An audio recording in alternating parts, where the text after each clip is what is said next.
Magandang araw, grade 10 students! Para sa ating talakayan ngayong araw na ito, inaasahan natin na kaya na ninyong maipaliwanag ang sistema ng edukasyon sa ating bansa. Gayon din ang malaman ang iba't ibang programa ng pamahalaan ukol dito. Ang konsepto ng edukasyon ayon sa disiplina ng sosyolohiya o sociology ay isang institusyong panlipunan kung saan ang kaalaman ay ibinabahagi sa bawat miyembro nito. Ang mga kaalamang ito ay maaaring kabilang sa mga basic facts o katotohanan, mga kasanayan sa paghahanap buhay o job skills, at mga pagpapahalaga na bumubuo sa kultura ng isang lipunan. Ang mga kaalamang ito o ang edukasyon ay mahalaga sa bawat isa at buong bansa upang matulungan ang pag-unlad ng lahat. Ang usapin ng edukasyon ay hindi lamang din umiikot sa sistema ng pagbabasa, pagsulat at pagbibilang. Ito ay may sinusundan na sistema o proseso sa isang lipunan. Ang sistema na ito ng edukasyon ay tumutukoy sa instruksyon sa paaralan na karaniwang nangyayari sa pampublikong paaralan mula sa kindergarten hanggang high school. Nangangahulugan din ito na meron itong organisado at may level na dapat na natatamo ang bawat mag-aaral sa ating bansa. Sistema ng edukasyon sa bansa ay masasabi natin na nakahati sa dalawang uri. Ito ay ang formal na edukasyon at di formal na edukasyon. Ang formal na uri ng edukasyon ay ginagamit upang tukuyin ang buong proseso ng pagsasanay at pag-aaral na binigay ng mga opisyal na institusyong pang-edukasyon ng isang lipunan.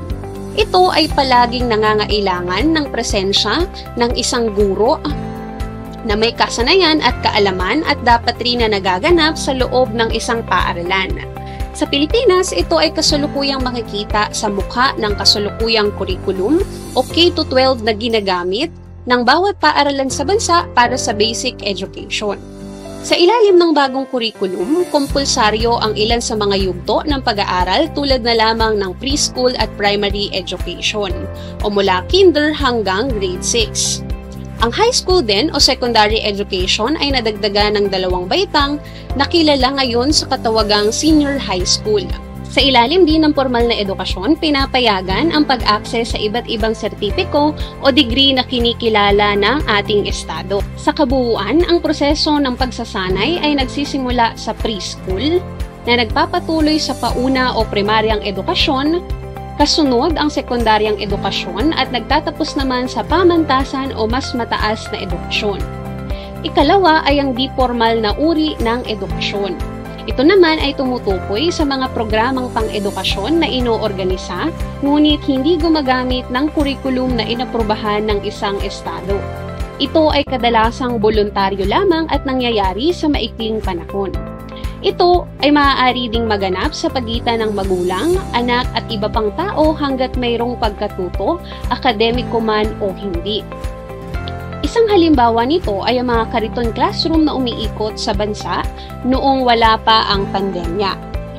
Ang karapatan din ng bawat Pilipino na makapag-aral ay mas pinalalakas ng polisiya na Education for All.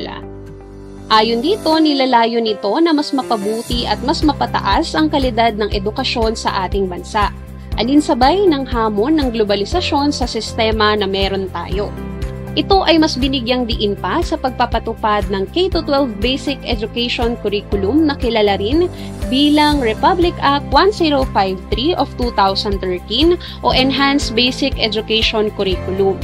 Sa ilalim ng bagong kurikulum, ang sekundaryang edukasyon ay nadagdagan ng 2 taon na kinikilala bilang senior high school.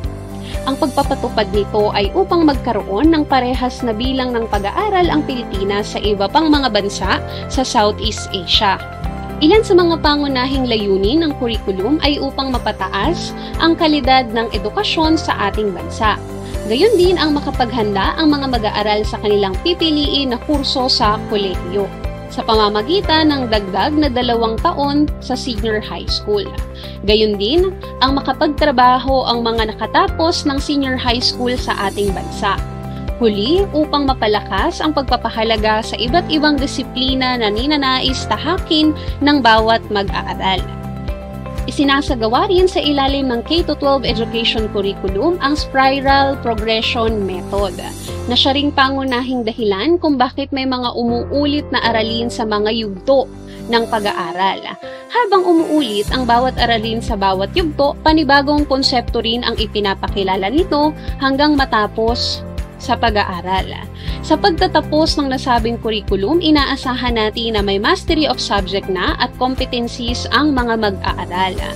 Ang prinsipyong ito ay kadalasang makikita sa asignaturang mathematics at science, kung saan inaaral mula grade 7 hanggang grade 10 ang mga sumusunod na aralin. Upang maisaayos ang pagpapatupad ng mga plano sa sistema ng edukasyon, may mga ahensya na nangangasiwa dito tulad na lamang ng Department of Education, na siyang nangangasiwa sa primarya hanggang sekundaryang edukasyon sa ating bansa. Ang Commission on Higher Education naman o CHED ang nangangasiwa sa mga kolehiyo o universidad sa Pilipinas. Samantalang ang TESDA o Technical Education and Skills Development Authority naman ang nangangasiwa sa mga vocational courses na pwedeng kuwain sa bansa upang mapaunlad ang kakayahan ng mga Pilipinong manggagawa na kumukuha nito. Ipinapatupad din ng mga ahensyang ito ang mga programa para sa lahat ng mga Pilipino. Ito ay upang mabigyang pagkakataon ang bawat isa na makapag-aral. Una sa mga programang ito ay ang Alternative Learning System o ALS, na nagbibigay oportunidad sa mga hindi nakatapos ng sekundaryang edukasyon na makatapos sa pamamagitan lamang ng pagkuha ng mga kurso sa loob ng 6 hanggang 10 buwan sa ating bansa. Ito rin ay kadalasang ginagawa sa pamamagitan ng mga modular activities. Ikalawa, ang homeschooling, na literal na nagaganap sa loob ng tahanan sa pamamagitan ng gabay ng isang guro o kaya naman mga magulang na aprobado ng Department of Education. Ikatlo, ang blended learning, kung saan ang mga guro ay gumagamit ng tradisyonal na pamamaraan at teknolohiya sa pagtuturo. Halimbawa, ang pagkakaroon ng face-to-face classes kasabay ng paggamit ng Kuiper o Edmodo para sa ilang mga aralin.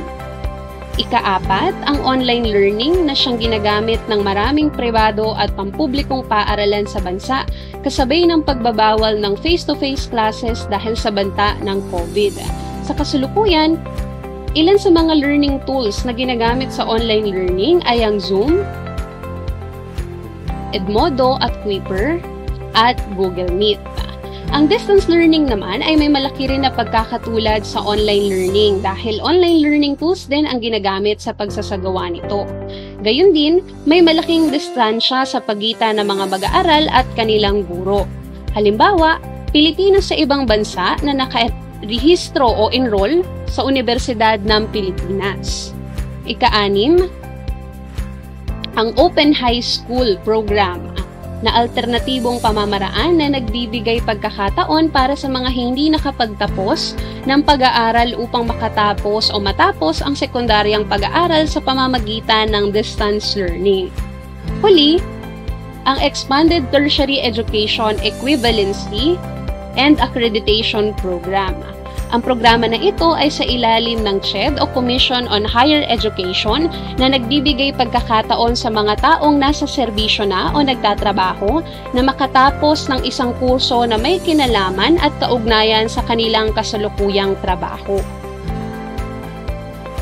Ang sistema nga ng edukasyon sa Pilipinas ay naghahain o nagbibigay ng iba't ibang programa na makakatulong sa pagpapaunlad ng edukasyon ng bawat isa.